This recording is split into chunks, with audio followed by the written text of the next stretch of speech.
ఇలారా అలాగే ఒక స్లాడ్ న్యూస్ ఏంటంటే, నాకు ఎప్పుడు రెగ్యులర్గా రెవరెండ్ డాక్టర్ ప్రేమ్ కుమార్ గారు దేవుని వాక్య పరిచయం చేయడానికి మన దగ్గరికి వస్తూ ఉంటారు వారు. సో వారి నిన్నటి దినాన అకాల మరణము వారికి సంభవించింది. యాక్సిడెంట్ అయ్యి వారు చనిపోయారు. పిల్లరా, అది చాలా నాకు వేదనకు గురి చేసింది. ప్రేమ్ కుమార్ గారు అంటే మనకు చాలా ఇష్టమైనటువంటి దైవజనులు. అగాపే ప్రేయర్ టెంపుల్ని ఎప్పుడు ఆయన ప్రేమించే దైవజనుడు. ఆయన ఎప్పుడు మనను ఎంతగా ప్రేమిస్తాడో మనందరికీ తెలుసు. సో దైవజనులు నిన్న మరి సాయంత్రం యాక్సిడెంట్ అయ్యి కారులోనే అక్కడికక్కడ ఆన్ ది స్పాట్లో చనిపోయినట్టుగా మరి మెసేజ్ వచ్చింది. ఏదేమైనా ప్రియులారా, మరి దైవజనుల గురించి తెలిసినప్పుడు మనస్సు వేదనతో కృంగిపోయింది. ఒక మంచి దైవజనులను మేము కోల్పోయాము. ఈ యొక్క వేదన తట్టుకోలేకపోయాను. మనతో ఎంత అద్భుతంగా కలిసి ఉండేవాడు. ఎప్పుడు పిలిచినా చిన్నవాళ్ళు పిలుస్తున్నారు ఎందుకు వెళ్ళాలి అనుకునే దైవజనులు వారు కారు. సో ఎప్పుడు పిలిచినా వారు పరిగెత్తుకొని వచ్చే మనస్సు కలిగిన వారు. అలాంటి దైవజనులు అకస్మాత్తుగా ఇలాగా అన్నప్పుడు చాలా దుఃఖము, వేదన కలిగింది. కానీ దేవుని పిల్లలము, మనకు నిరీక్షణ లేకుండా లేము. సో మనకు నిరీక్షణ అనేది ఉన్నది.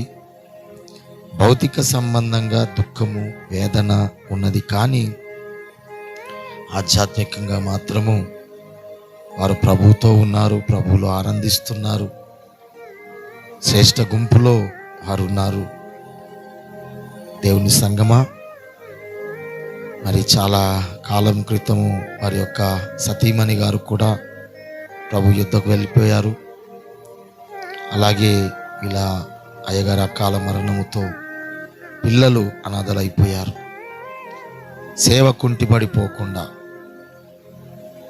పిల్లలు మరి తల్లిదండ్రులు లేని వారిగా వారు అది కాకుండా కృంగిపోకుండా ఆ కుటుంబాన్ని దేవుడు అన్ని కోణాల్లో ఆదరించినట్లుగా ప్రార్థన చేద్దాం. ప్రియులారా, ఏంటి ప్రభువా ఈ పరిస్థితులు ఎలాగున్నాయి అని చాలా భయంకరమైన దుఃఖము, వేదన కృంగదీస్తూ ఉంది. అయితే మనుషుల దగ్గర మనం ఏడవట్లేదు, కానీ ప్రభు దగ్గర ఏడుస్తున్నాం. Thank you Jesus.